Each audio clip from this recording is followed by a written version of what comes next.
You didn't need it anyway, my father said, his voice casual through the phone speaker, as if he hadn't just admitted to stealing my entire college fund. Besides, what's done is done. No point getting upset about it now. I gripped the edge of my kitchen counter, my stomach twisting. How much is left? I kept my voice steady, though my hands were shaking. Left. He chuckled like I'd made a joke. None of it, Mia. I had some debts to clear up. But don't worry, you're smart, you'll figure something out. Figure something out. Like I had a choice. Like he hadn't just drained 4 years of my work while I was across the ocean, unable to stop him. The account I'd built with scholarships, part-time jobs, and careful budgeting since high school was gone, just like that, all because my father, my own father, had been a co-signer when I opened it at 17. I see, I said quietly. That's my girl, he replied, mistaking my calm for acceptance. Always practical, just like your old man. Listen, I've got to run, meeting some friends for drinks. We'll talk soon. Meeting friends for drinks. With my money. With my future. I sank into the chair by my tiny desk, staring blankly at the cobblestone street outside my apartment window. It had taken me years to get here, to this little place in Paris that I'd fallen in love with during my semester abroad. And now? 3 months. That's all I had left before I was supposed to return home and finish my degree. 3 months to fix the damage he'd done. My phone buzzed again. A text from him this time. Don't mention this to your mom or grandpa. No need to worry them. Of course, he didn't want them to know. Just like he hadn't wanted them to know about the gambling, the bad investments, the loans he never repaid. I exhaled slowly, then opened my laptop. First step, documentation. Bank statements showing the withdrawals. Proof of my deposits. Scholarship records. If nothing else, I was going to make sure there was a paper trail. Then, research. Legal options. Emergency financial aid. Part-time jobs. My father had always underestimated me. He treated me like his safety net, his backup plan. Good thing you're pretty, he'd say when I brought home straight A's, as if my hard work meant nothing. You can always marry rich if college doesn't work out. But I hadn't come this far, sacrificed this much, just to let him destroy my future. Over the next week, I unraveled the extent of his betrayal. My savings had held just over 38,000 euros, money I had scraped together through academic scholarships, tutoring jobs, and relentless budgeting. My father had drained it all in quiet, deliberate withdrawals over the past month. Each transaction was small enough not to trigger any alerts, each one chipping away at everything I had worked for. I was still at my desk, bank statements scattered around me, when my roommate, Camille, walked in. "Why do you look like you're plotting a murder?" she asked, peering over my shoulder. Then she saw the numbers. "Wait, your father did what?" I swallowed hard. Legally, he had access. His name was on the account. Camille's expression darkened. "That's still theft. Can't you report it?" I shook my head. I should have seen this coming. He's done it before, in smaller ways. Borrowing birthday money, never paying it back. Convincing me to take out loans in my name, just in case. I told myself it was different this time. My phone buzzed again. Another message from him. "Don't stress about the money. Maybe this is a sign you should take a break from school. I know some guys who could get you a modeling job, better money than that degree." I clenched my jaw. He really thought I'd roll over. Accept this. Let him win. He had no idea who he was dealing with. Practical. That's what he always called me. And practical was exactly what he should fear. I wasn't going to cry about it. I wasn't going to beg. I was going to fix this without him. And when I did, I'd make sure he never had access to anything of mine ever again. Each message revealed more about how little he valued my education, my independence, my future. To him, I was just another resource to exploit, another safety net for his poor choices. I started making calls to my university's financial aid office, to legal aid services, to my grandmother, who had always supported my academic dreams. I didn't tell them everything yet. I just gathered information, assessed my options, and planned my next move. My father's next call came while I was in class. "Hey, sweetheart, quick question. You wouldn't happen to have any other savings accounts, would you?" His voice was casual, as if he were asking about the weather. Just wondering, since you're always so good with money. The sheer entitlement in his tone made my blood boil, but I forced myself to stay calm. Why do you ask? I kept my voice light. Oh, no reason. Just thinking about your future. You know how dads are. Thinking about my future. Like he had when he drained my college fund. Like he had when he tried to discourage me from studying abroad, claiming I was abandoning my family obligations. Sorry, Dad, I'm in class. Talk later. I hung up and opened my laptop, adding another task to my growing list.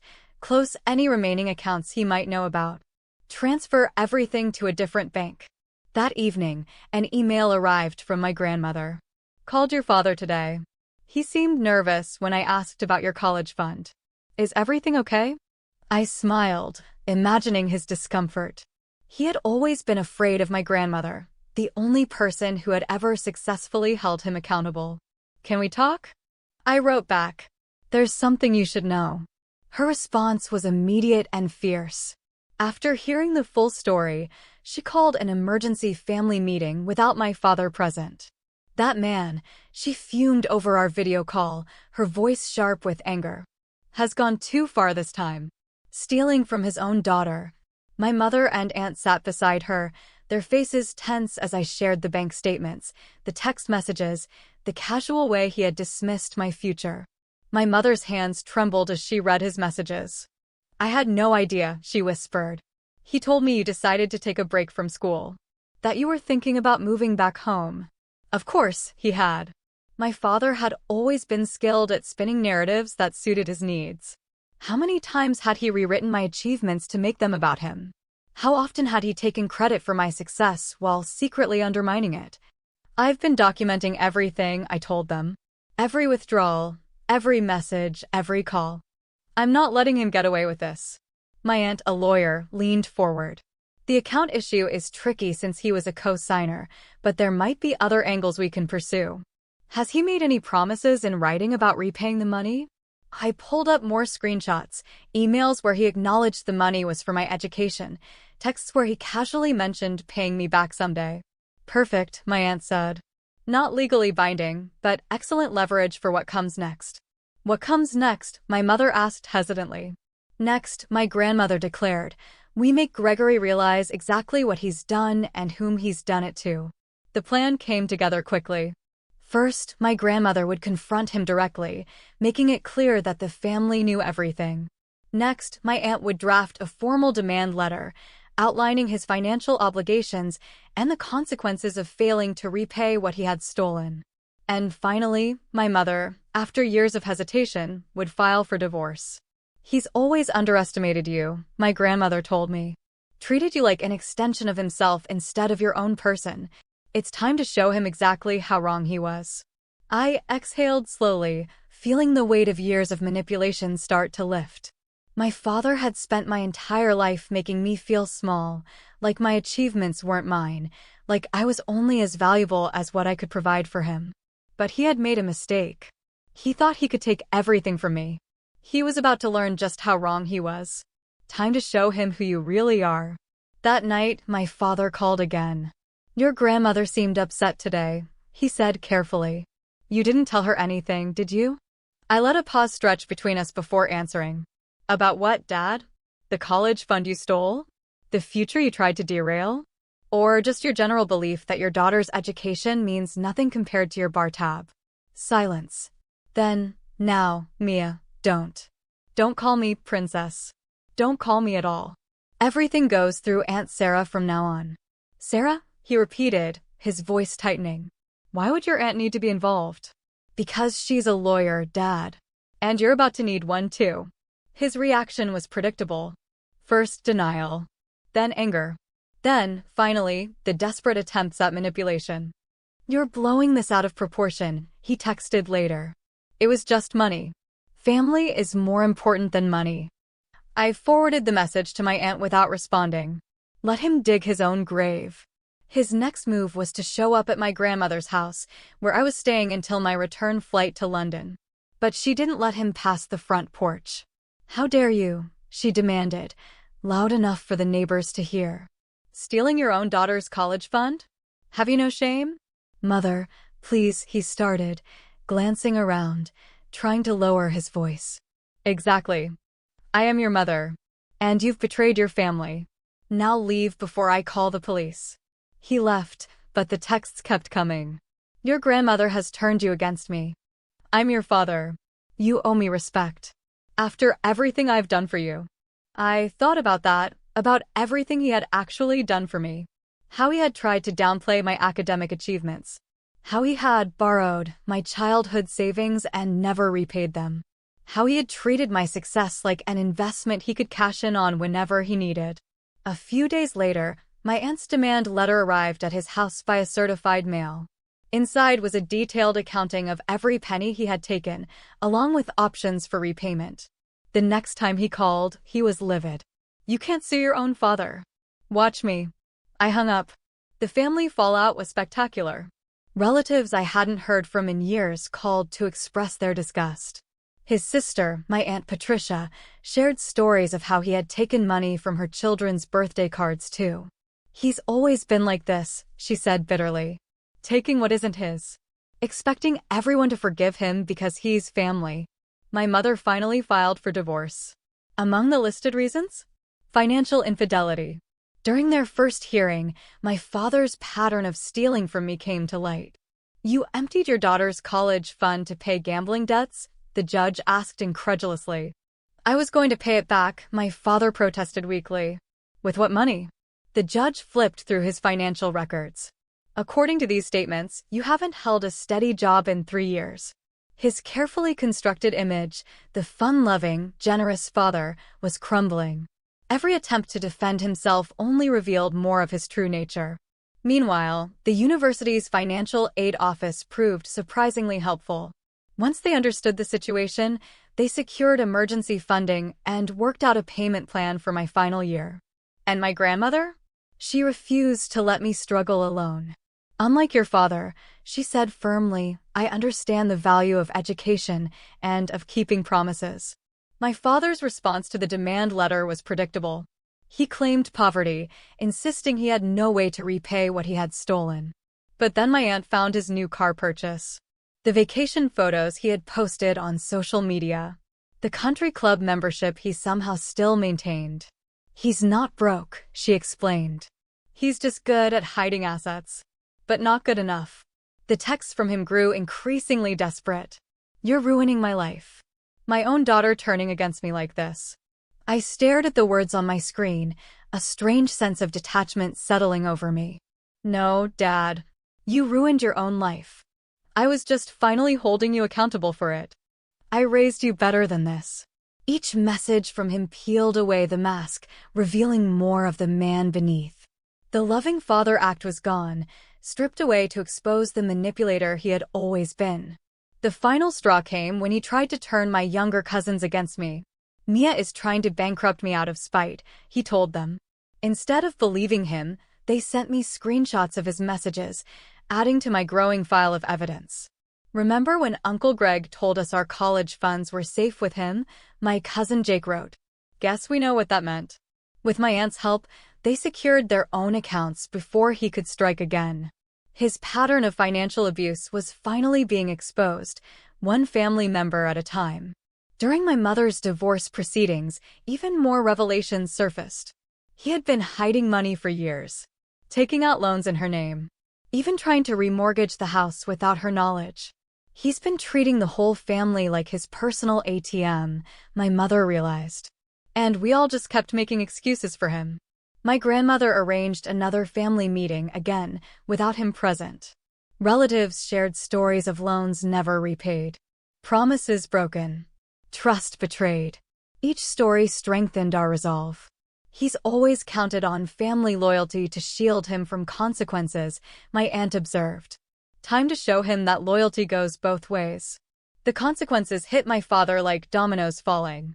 First, my mother's divorce attorney uncovered his hidden accounts, leading to a much larger settlement than he had anticipated. Then, my aunt's legal pressure forced him to agree to a repayment plan for the money he had stolen from me, with interest. And finally, his carefully constructed image as the fun-loving, generous dad completely shattered when the family learned he had been borrowing money from elderly relatives, promising them fake returns on investments. A regular Ponzi scheme, my aunt muttered, adding the discovery to her growing legal file. His texts shifted from anger to desperation. I'm still your father. We can work this out. Everyone makes mistakes. Why can't you forgive me? What will people think of you, treating your own dad this way? I thought about all the times he had used guilt to control me. All the times he had twisted a situation to make himself the victim. Not anymore. Through my grandmother's connections, I secured a part-time job that allowed me to complete my degree while working. My professors, understanding my situation, helped me arrange a flexible schedule. Every small victory felt like a step further from his influence. The family support surprised me. Cousins shared their own stories of his financial manipulation. Aunts and uncles who had once enabled his behavior now stood firmly against him. Even distant relatives reached out with encouragement. One evening, my grandmother sat beside me, a warm cup of tea in her hands. "Your father called," she said, shaking her head. "Trying to convince me to talk you out of the repayment plan. Said it was destroying the family." I swallowed my frustration. "What did you tell him?" She set down her cup. "That he destroyed it himself when he stole from his own daughter. His last attempt at manipulation came on my graduation day. He showed up uninvited, playing the role of the proud father. 'That's my girl,' he announced loudly to anyone who would listen. 'Gets her business sense from me.' My Aunt Sarah had him escorted out before the ceremony even began. 'Your success belongs to you,' she told me afterward. 'He doesn't get to claim credit for what he tried to prevent.' A year after I confronted him over my stolen college fund, my father's carefully constructed world had completely unraveled. The divorce had exposed his financial schemes to everyone.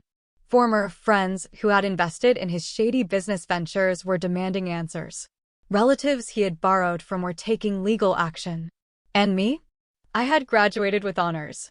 At my graduation party, surrounded by real family, the ones who had supported me, believed in me, and never tried to take what wasn't theirs, I realized something. I had won, and he had lost. Not just the money, not just the legal battle, but the power he had held over me for years. And I was never giving it back. My graduation party at my grandmother's house became a celebration, not just of my academic achievement, but of my independence. Friends and family gathered, sharing laughter, memories, and even their own stories of standing up to manipulative parents. "Your father called me yesterday," my mother said during the party, swirling her glass of wine with a sigh. "Wanted to know if I'd talk to you about dropping the repayment plan. Said he's learned his lesson." I raised an eyebrow.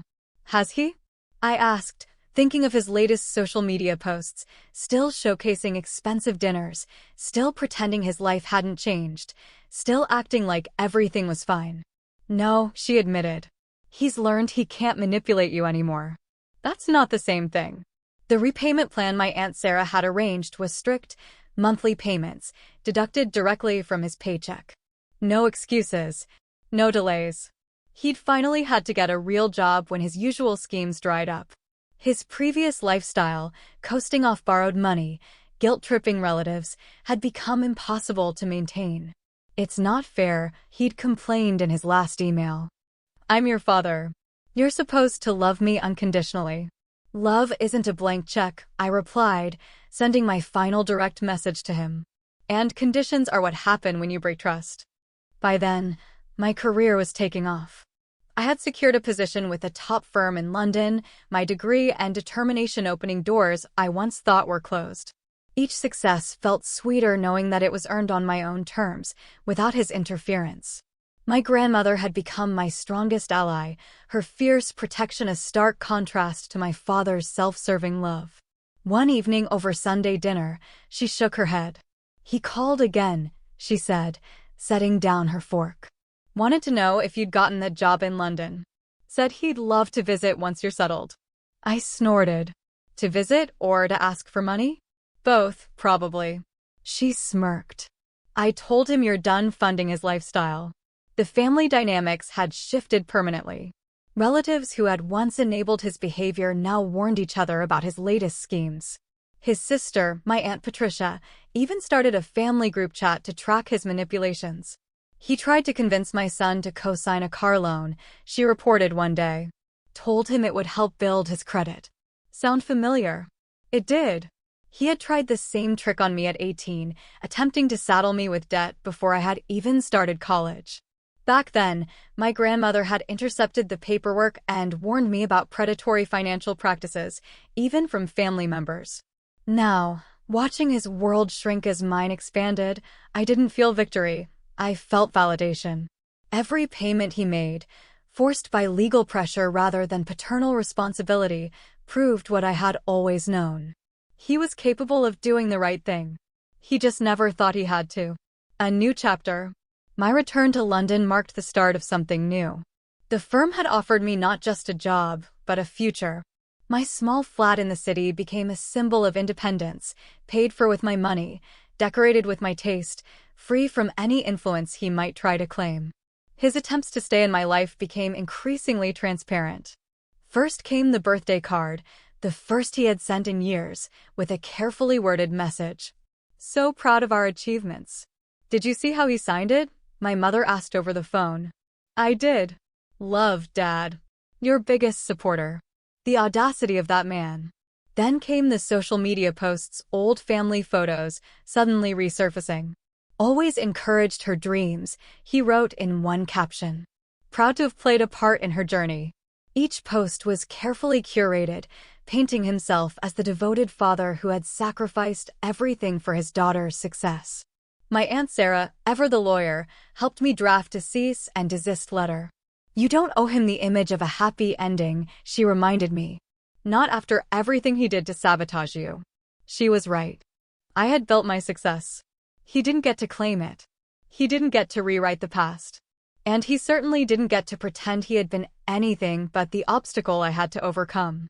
When the posts escalated to claims about his investment in my education, my Aunt Sarah was the first to warn me. He's trying to rewrite history, she explained. Make sure there's a paper trail proving otherwise. His response to being exposed was predictable: more attempts at manipulation, more claims of family loyalty, and more hints about his financial struggles. But his words had lost their power to hurt me. Through family gossip, I heard about his latest schemes. He had started telling people he had connections in London, hinting that he could help their children find opportunities abroad. Each attempt to profit from my success backfired when they contacted me directly. Your father says you're hiring at your firm, a family friend messaged me. He offered to put in a good word for my daughter, for a small consulting fee, of course. I wrote back, explaining that my father had no connection to my firm, no influence over hiring, and no right to charge fees for false promises. Each response felt like another brick in the wall between his lies and my truth. A full circle moment. Not long after, my grandmother visited me in London, her first trip abroad at 70. Seeing my life through her eyes, the career I had built, the home I had made, the future I had secured, brought everything full circle. You know what makes me proudest? She said over dinner at my favorite local pub. Not just what you've achieved, but how you achieved it. You didn't let him turn you bitter. You just got stronger. That evening, another text from him appeared on my phone. Heard Mom's visiting. The flat must be cramped. I know some great hotels if you need help with the expense. I showed my grandmother, and we both burst into laughter. The same old tactics, transparent as glass now that I saw them clearly. Should I respond? I asked, though I already knew the answer. She raised her glass, smiling. Darling, your success is all the response he needs. A lesson he never learned. 2 years after the confrontation over my stolen college fund, my father's repayment plan was still in force. Every monthly payment was a reminder of his accountability. He had tried various schemes to reduce or delay the payments, but my Aunt Sarah's legal oversight remained firm. At a family gathering back home, my cousin Jake shared his own victory. He had graduated debt-free, his college funds secured in an account my father couldn't access. You know what Uncle Greg said when I told him? Jake laughed. That I should thank you for overreacting about your fund. Said your dramatic response helped him learn an important lesson. I shook my head. Did he learn, though? I thought of his latest attempts to convince relatives to invest in his new business venture. He learned not to target family members who have good lawyers, my Aunt Sarah interjected. That's about it. His biggest mistake was underestimating me. Meanwhile, my career continued to flourish. My firm had promoted me to a senior position, my reputation built on the same attention to detail and determination that had helped me overcome my father's betrayal. That Christmas, an envelope arrived at my London flat. A card, thick with forced cheerfulness and passive-aggressive guilt. Inside, he had written, "Still paying for one mistake. When will you let it go?" I pinned it to my bulletin board, next to my degree and my latest promotion letter. Reminders that his one mistake had failed to define my future. His signature at the bottom, once a symbol of paternal authority, now looked exactly like what it was. The mark of a man who had bet against his daughter's strength and lost, turning pain into power. At my firm's annual charity gala, I was asked to speak about persistence and overcoming obstacles. I didn't mention my father directly. Instead, I talked about the moment I had learned my college fund was gone. Not as a story of betrayal, but as a lesson in self-reliance. Sometimes, I told the audience, the people who should support you the most become the obstacles you need to overcome. Their underestimation becomes your motivation. He saw the speech online. Someone had shared it in the family group chat, the one he had been excluded from. His response came through my grandmother. "She's still angry," he complained, using my mistake to get attention. Her reply was simple. "No, she's successful, using her strength to help others." There's a difference. The final payment. The last payment from my father arrived on a Tuesday.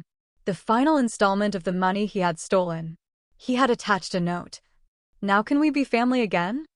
I filed the receipt with all my other documentation, the bank statements, the demanding texts, the social media posts where he had tried to rewrite history. Not because I needed them anymore, but as a reminder of how far I had come. His greatest punishment. My mother, now happily remarried, put it best. He thought taking your money would keep you dependent on him. Instead, it set you free. She was right.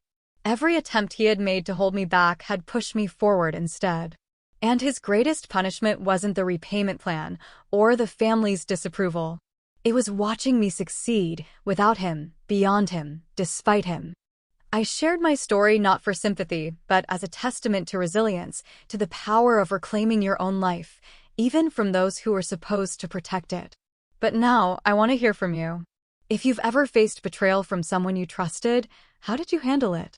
Would you have done things differently in my position? Do you think my father truly learned his lesson, or was he just upset that he finally had to face the consequences of his actions? Share your thoughts in the comments. I'd love to know how you see it. And if my story resonated with you, if you've ever had to stand up against manipulation or fight for what was rightfully yours, tell me, what gave you the strength to keep going? Your voice matters. Share your support. I fought for my independence, my future, my right to success on my own terms. But no one does this alone. If you're reading this and you believe in standing up for what's right, drop a comment below. Let me know what part of my journey stood out to you the most. Would you have cut him off sooner? Would you have given him a second chance? Do you think I was too harsh, or do you believe he deserved everything that came his way? Your support, your stories, and your insights make these conversations matter. So let's talk.